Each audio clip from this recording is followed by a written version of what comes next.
Hi, my name is Jeremy, this is Red Means Recording, and today I wanted to check in with the Teenage Engineering OPZ because I had this idea to show off how to put Videopaks into here and mess around with some of the Videopaks that are floating around. I run into some issues, which I will talk to you about, and as I went through it, I was like, oh yeah, there's some new sound engines and stuff like that too, so we're going to explore a little bit of the updates with the OPZ. We're going to explore updates to the OPZ app, and hopefully my dog doesn't make too much noise in the background. Let's talk about the Videopaks first. This was quite an ordeal. Let's talk about what Videopaks are real quick. I'm going to open up the OPZ app. So let's go over to Motion real quick. And before I do this, I'm going to record my screen. If in case you don't know how to do this on an iOS device, you saw that I just pulled down from the upper right-hand corner. I'm going to hit this record button right here. It's going to count down, and now I'm recording the screen on the iPad, which is a great way to record the output of the Motion packs. So I scrolled over to Motion. I'm going to hit Motion. We've got a bunch of packs installed. I'm going to show you what I ran into with those, let's just go ahead and talk about what's going on here. I have a little pattern. I'm going to hit play. You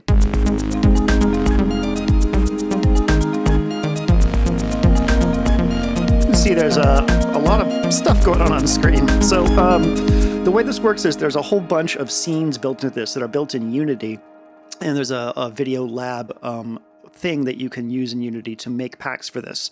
And it's all keyed to... Okay, so these should be triggering things on screen right now. I can switch between different parts of this by pressing the keys here. You can see that I'm doing things to it, which is kind of cool.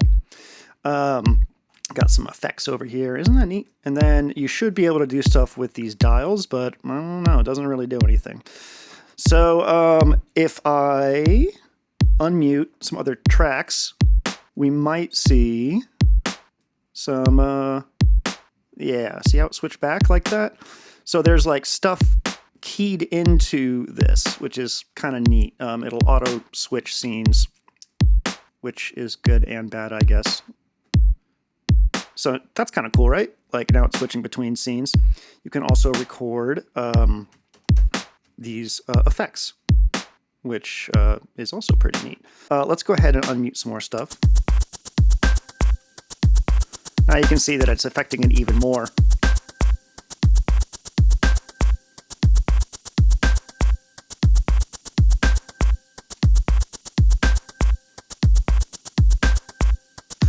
There is a way to lock certain tracks to the video thing, which I can't remember exactly how to do, so unfortunately I'm not going to show it off. But as you mute different tracks, you're going to get different effects here. Anyways, that's the Motion stuff. It's pretty neat. There are two Motion packs that come with the OPZ stock. There's the one that I just showed you that has all those different scenes in it, and then there's Zealand, which is a very popular one because it's just really weird and wacky.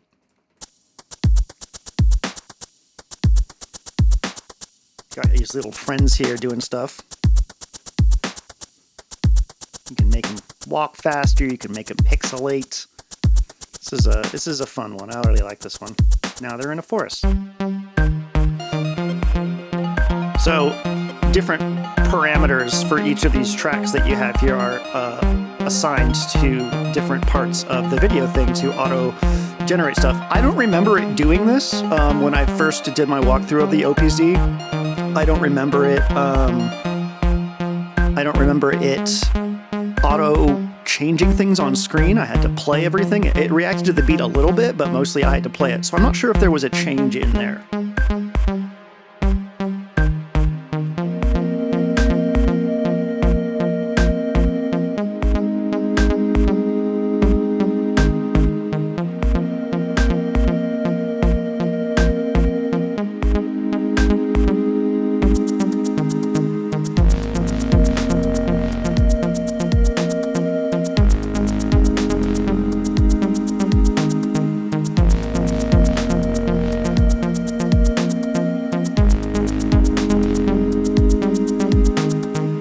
Anyways, that's how Motion packs are supposed to work. They put a lot of work into these two default ones, and they're really, really cool. I'd love to see more official packs from Teenage Engineering in this respect.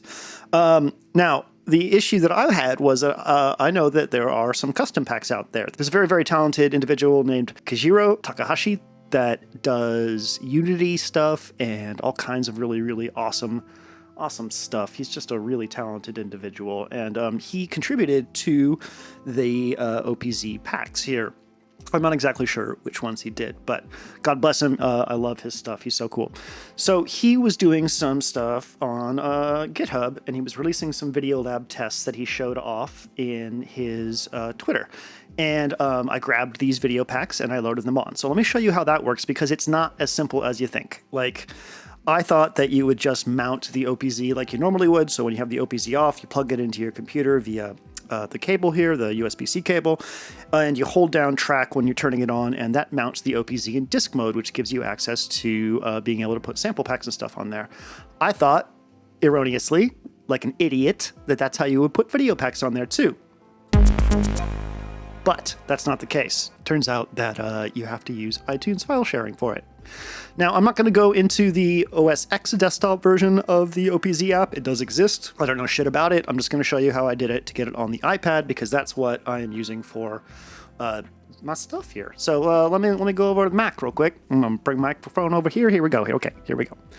So I downloaded these Videopaks from his GitHub, blah, blah, blah. I also grabbed some packs from this company group called HO2. I grabbed the Videopak bundle, and there are 3 Videopaks in here. 1, 2, 3.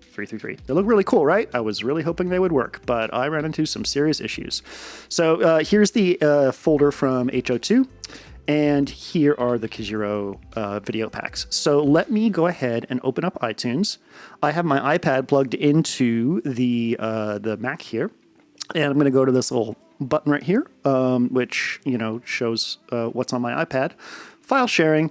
I'm going to go down to the OPZ app, and here's where I first got tricked. Okay, so I'm like, where the fuck is the folder? Because there's supposed to be 3 folders on here. There's a Videopak folder, there is a Photomatic folder, which is another visualizer, which we can go into another point. And I'm like, where the fuck is it? Is it broken? But no, you have to scroll up, because, yeah, thanks. It's so stupid. Anyways, here's the Videopaks folder. Now, you can't go into this. You can't double click on this for some fucked up reason. So what you have to do is drag this to your desktop. It's asking me to replace it because I already have a Videopaks folder on my desktop, because I already did this. So I will now just go to that. Here's the Videopaks folder that I theoretically dragged from the iTunes file sharing thing. So I've already copied over the Videopaks from Kajiro and from HO2. And those look like these little folders in here. There's an iOS version and there's an OS X version. You can actually drag both of those over. It doesn't really matter. Just drag them into here. You can see they're all here. And when you're done, let me go back to iTunes. You drag that Videopak folder back into file sharing. It's going to ask you to replace or don't replace. We'll just hit replace just because, and you can see the little thing going blah, blah, blah, blah, blah. Okay, wonderful, great. So let's go back to the iPad. And let's go ahead and close the OPZ app and reopen it, because, we made a change to it. I don't know if it remembers everything. And already connected. Okay, great. So let's go back into the motion thing. Boop, boop, boop, boop, boop, motion. All right, so if you want to change Videopaks, you hit the name of the Videopak and switch to a different one, and then you can hit it again. So this is what I started noticing. Like, this one's just... there's nothing there. It's just a purple screen. Boing. This one is disappointing. I don't think any of these work. Like, none of them react in any way. And you can mess with the dials and press all the buttons that you want, and not a goddamn thing happens. So if I go into Sun Scapada, I get this friends, and I mean, something's happening. But, like, I'm beginning to think that this purple color here is, like, a missing asset or something, like, because I see it all over the place. So you can see that, like, something's supposed to be happening. But we really don't have a lot going on here. And then same thing with this one. Just a giant purple screen. So, with Unity and Videolab, you can compile these to new versions if you want to, but I honestly don't have fucking time for that. Like, I am unfortunately pretty disappointed that through some combination of updates, whether or not it was the OPZ app or the OPZ or Unity or OS X, I don't fucking know. Who the fuck knows? None of these work. So for right now, you're stuck with Decatura, which is kind of weirdly glitchy, and this wonderful Zealand one. So that was my journey into trying to show you Videopaks on the OPZ. It's a goddamn mess right now. On the topic of updates, there have been some cool updates to the OPZ app. So if you don't know, the app gives you access to all the tracks, everything that you can do in the OPZ in a very nice visual format. They also added new synth engines and new effect engines. So let me make a new project. In the app, if you go over to what's called the configurator, you now have access to every single channel on here, and it's available engines, which is really cool. So this is a new snare pack. I'm going to hold this little button here and drag it, and I'm going to hit commit, and now I got a new snare pack. So that's cool. It's sending. It's very slow. We'll just wait for that. Do do do do do do do.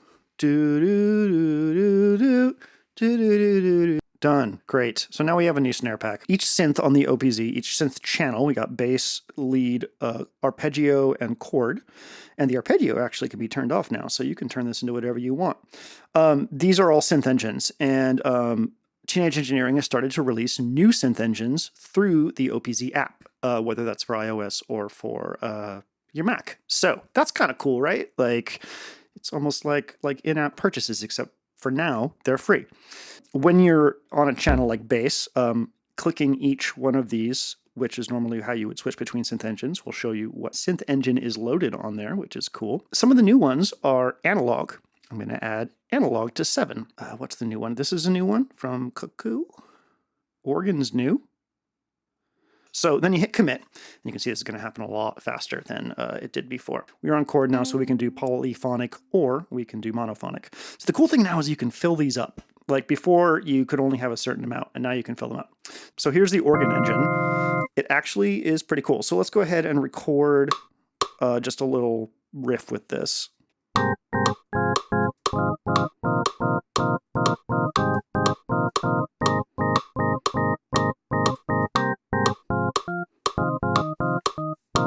Yeah, those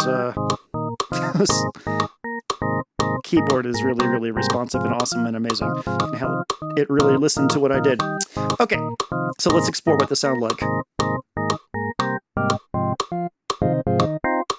This sounds like it actually switches between like different wavetables, which is kind of cool.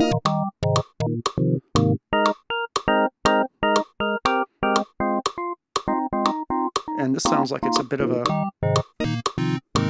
brightness. Oops. Yeah, this is like a brightness thing. Actually, this might be traveling through the wavetable to an extent, because over here you can hear that attack. And over here it's a different timbre. So that's cool. The other new engine, and we'll go ahead and I think I have it on here, analog. So we used to have Saw, which was about as close as we got to sort of a virtual analog sound, like a very classic analog sound, but now we got analog, which is really nice. So let's go ahead and record a little something with this, and we'll mess around with what it can do. So we'll increase our step length.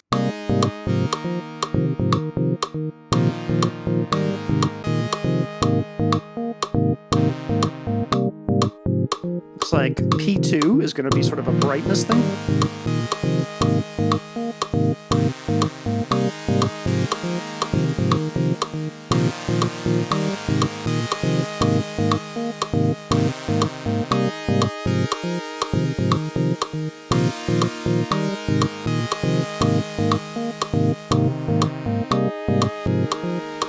That's kind of cool. It's really cool. All right, we're gonna record a little beat so that we don't have to listen to the metronome anymore.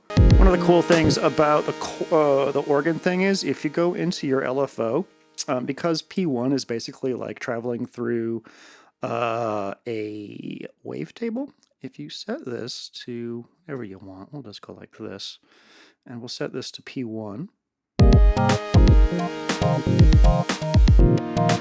Now it's traveling through the wavetable, which is kind of a cool way to get some variety.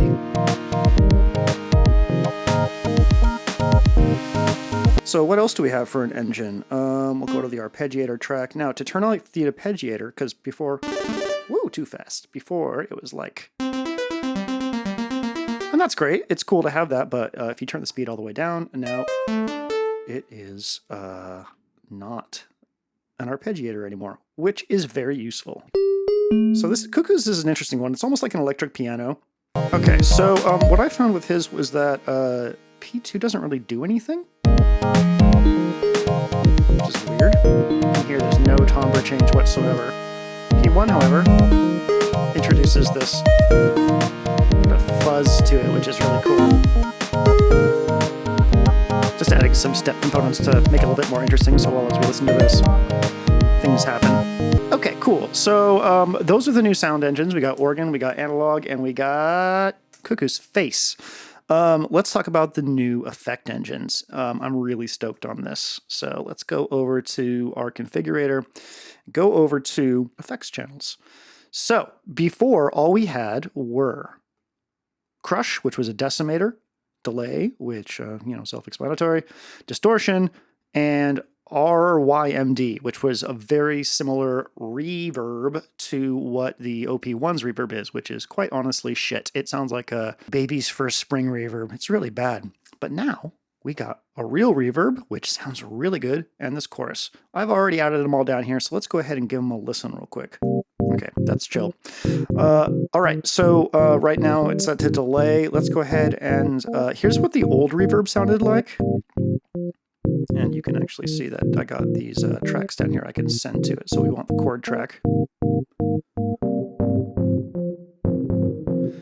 So if you go, you can actually hear those distinct pings. It's like it's not really like a real reverb. It's almost like a delay that's smeared. But let's go ahead and switch it to the new reverb.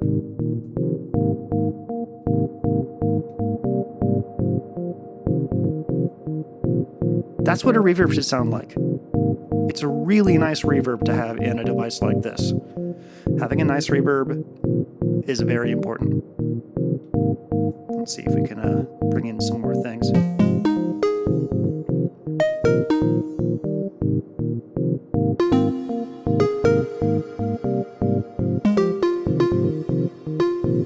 I like it. I like it a lot.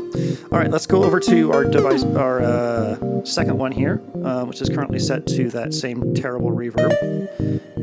Let's try out the chorus, because I think that's a new one. See that stereo automatically, right?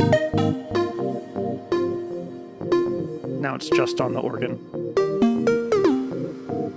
So that sounds like a mount. Yeah, it's just a really nice chorus. You know what this would sound good on? This.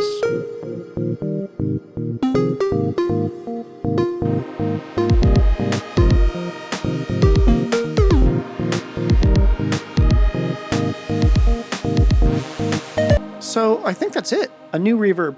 We got a new chorus. And then in synth world, we have Cuckoo's face, organ, and we have analog, which all of these are really welcome additions, and thank you, Teenage Engineering. It's cool to see this stuff come through. I hope the Videopak thing gets worked out, and I hope we keep on seeing new stuff in here, because every little new thing expands the usefulness of this little candy bar of a device even more. So that's it. My name is Jeremy. This is Red Means Recording. Thanks for stopping by, and I hope you have a wonderful day.